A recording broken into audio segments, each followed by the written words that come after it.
시험의 유익. 사람이 감당할 시험 밖에는 너희가 당한 것이 없나니. 고린도전서 10장 13절. 시험이란 단어는 이 세상에서 그 의미가 곡해되어 왔습니다. 우리는 그 단어를 잘못 사용하기 쉽습니다. 시험은 죄가 아니며 우리가 사람이라면 직면할 수밖에 없는 것입니다. 시험을 받지 않는다라는 것은 모독을 당하고 있다라는 뜻일 수도 있습니다. 그러나 한편 고생할 필요가 없는 시험을 당하는 자들이 많습니다. 그 이유는 단지 하나님께서 우리를 더 높은 영적 수준으로 올리시려는 것을 우리가 허락하지 않았기 때문입니다. 외적으로 받는 시험은 그 사람의 내면적 성향, 즉 그 사람이 소유한 인품에 따라 결정됩니다. 시험은 시험받은 자의 본성과 맞아떨어지는 것이기에 그 사람의 본성을 드러냅니다. 모든 사람들은 각각 그 사람만이 시험받는 상황이 있으며 시험은 그 사람을 지배하는 성향에서 오게 됩니다. 시험은 내가 목표로 하는 최상을 실현할 수 있는 지름길을 제시합니다. 그 목표는 내가 악하다고 생각하는 것이 아니라 오히려 선하다고 생각하는 것입니다. 시험은 한동안 나를 완전하게 혼란에 빠지게 만드는 것으로서 상황의 옳고 그름을 분별하지 못하게 합니다. 시험에 빠지는 것은 내 마음속에 우상이 된 욕심에게 굴복하는 것인데 이는 이미 전에 그 죄를 거절하지 않았다는 증거입니다. 시험은 우리가 피할 수 있는 것이 아니며 인생 가운데 반드시 있는 것입니다. 당신이 시험을 당할 때 다른 사람이 받지 않은 시험을 받고 있다고 생각하지 마십시오. 당신이 겪는 것은 모든 인류가 공통적으로 겪는 것입니다. 전에 아무도 겪어보지 않았던 것들이 아닙니다. 하나님은 우리에게 시험을 면제해 주시지 않으십니다. 주님은 시험 가운데서 우리를 구원하십니다. 주님은 나의 최고봉 새벽 묵상, 오늘은 10월 24일입니다. 시험의 유익이라는 제목으로 말씀을 나누겠는데요. 오늘 말씀 제목이 시험이 유익이 있다라는 거죠. 그런데 여러분, 그 유익이 있어도 시험을 좋아하는 사람은 아무도 없습니다. 학교 다닐 때도 그렇고요. 또 인생을 살아가면서도 그렇고 우리가 만나는 시험은 할 수만 있다면 피하기를 원하죠. 그러나 여러분, 시험이 없으면요, 자신의 수준이 어느 정도인지를 알 수가 없는 겁니다. 요즘 중학생들, 중학교 1학년이 되면 시험을 1학기 때는 안 본다고 합니다. 그렇기 때문에 1학년 때는 시험을 안 본다라는 것 같아요. 그렇기 때문에 우리 아이들이 어느 정도 수준인지를 정확하게 알 수가 없는 것이 가장 큰 문제라고 합니다. 아이가 시험 없이 학교 생활 잘 적응하기 위해서 그렇게 정했을 수도 있겠지만, 그러나 그 아이의 학업 태도가 어느지를 정확하게 알려면 시험이 있어야 된다는 거죠. 그죠? 시험이 있어야 어느 정도 자기가 어느 수준인지, 어느 정도인지를 다 알 수 있다라는 것입니다. 여러분, 인생의 시험도 그렇습니다. 평소 나는 믿음이 좋다고 생각하고 신앙생활도 나름 잘 하고 있다고 생각을 해요. 그러다가 인생의 시험이 오면 내가 얼마나 하나님을 의지하고 신뢰하고 있는지, 또 내 믿음의 수준이 어느 정도인지가 여실히 드러나게 됩니다. 챔버스는 시험은 죄가 아니며 우리가 사람이라면 직면할 수밖에 없는 것이라고 말을 합니다. 그러면서 이런 말을 해요. 시험을 받지 않는 것은 모독을 당하고 있다라는 뜻이라는 거예요. 악한 원수 마귀는 우는 사자와 같이 삼킬 자를 찾는다라고 성경은 말씀하고 있죠. 어떻게 해서든지 우리를 흔들어 보려고 하고 또 하나님의 계획에서 우리를 멀어지게 하려고 몸부림치고 있습니다. 그러니 하나님의 자녀라면 당연히 시험이 오고 고난이 올 수밖에 없는 거예요. 그런데 시험이 없다라는 것은 한편으로는 어쩌면 마귀의 편이 아니겠는가라는 그런 위험한 생각도 한번 해보게 되는 겁니다. 아니면 마귀의 편이 꼭 아니더라도 그냥 둬도 상관이 없는, 언제 건드려도 넘어질 수 있는 그런 사람이기 때문에 안 건드릴 수 있겠다. 그러니 모독이지요. 물론 살면서 꼭 시험이 있어야 한다는 말은 아닙니다. 하지만 육신을 갖고 살아가는 한 연약한 인생이 시험이 없다라는 건 말이 안 되는 겁니다. 자신의 죄로 인해도 또 마귀의 유혹에 의해서도 분명히 시험은 오는 거예요. 물론 모든 시험이 다 죄로 인한 것이나 마귀의 유혹에 의한 것도 아닙니다. 때로 하나님이 우리의 그릇을 넓히시려고 믿음을 업그레이드 시키고자 시험을 허락하실 때도 있다는 거죠. 그때에도 우리는 믿음의 자리를 지키고 가야 할 길을 걸어가면 그 시험이 우리를 오히려 성숙의 자리로 이끌어 간다라는 것입니다. 챔버스는요, 외적으로 받은 시험은 그 사람의 내면적 성향, 즉 그 사람이 소유한 성품에 따라 결정된다고 말을 합니다.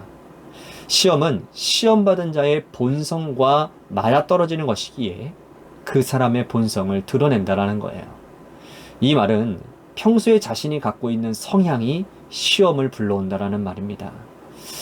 예를 들면 이런 거죠. 성격이 급한 사람은 그 성격이 급한 성격 때문에 실수를 하게 되고 또 잘못을 저지르게 되는 거죠. 또한 게으른 사람은 평소에 그 게으름 습관 때문에 그 게으름의 성향 때문에 문제가 생길 수 있고 또 말이 급한 사람은 그 말이 급한 그 성향 때문에 이러한 저러한 삶의 실수와 문제를 일으키기도 한다라는 겁니다. 그리고 그 실수와 문제들이 시험과 고난으로 다가온다라는 것이죠. 그래서 평소에 자신의 모습을 하나님 앞에서 점검하는 일이 굉장히 중요하다라는 거예요. 그리고 가까운 식구나 친구 혹은 리더에게 자신의 성향을 점검하는 것도 필요합니다.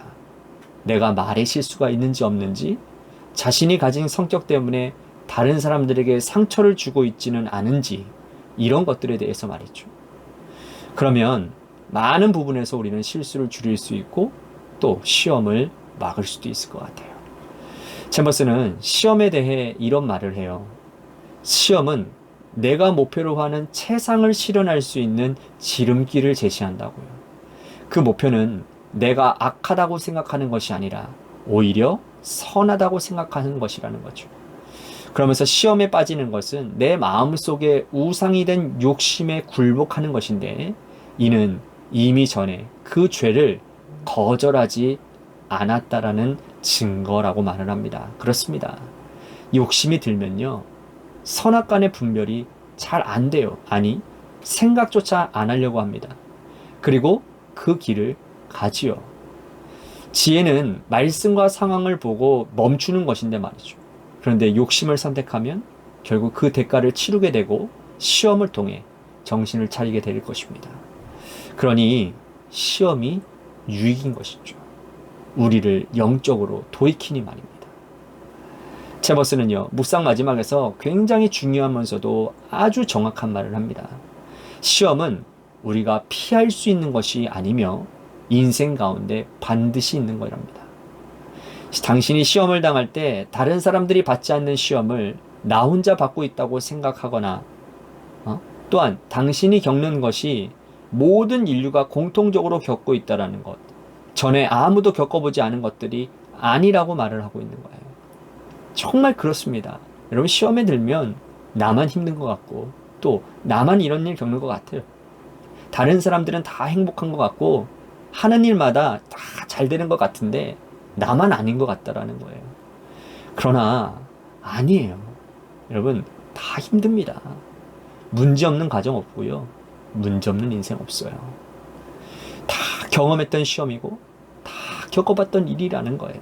단지 얼마나 내가 그 시험 가운데 말씀과 기도로 그리고 믿음으로 이기느냐, 아니면 그 시험 속에서 허우적거리느냐, 그 차이가 날 뿐이라는 겁니다. 하나님은 우리에게 시험을 면제해 주시지 않으시고 주님이 시험 가운데 우리를 구원하신다라고 챔버스는 말을 합니다. 그렇습니다. 여러분, 시험의 면제 대상은 없습니다. 다시 말씀드릴까요? 시험의 면제 대상은 없어요. 그렇다고 우리를 시험 가운데 주님이 방치해 두시지는 않으십니다. 그러니 여러분, 내가 어떤 시험 가운데 있든 감당할 시험임을 기억하시고 믿음으로 반응하셔서 그 시험을 거뜬하게 이길 뿐만 아니라 그 시험을 통해 영적으로 성장하고 성숙하는 복된 역사가 있게 되기를 주님의 이름으로 간절히 축복하겠습니다. 아멘.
thank you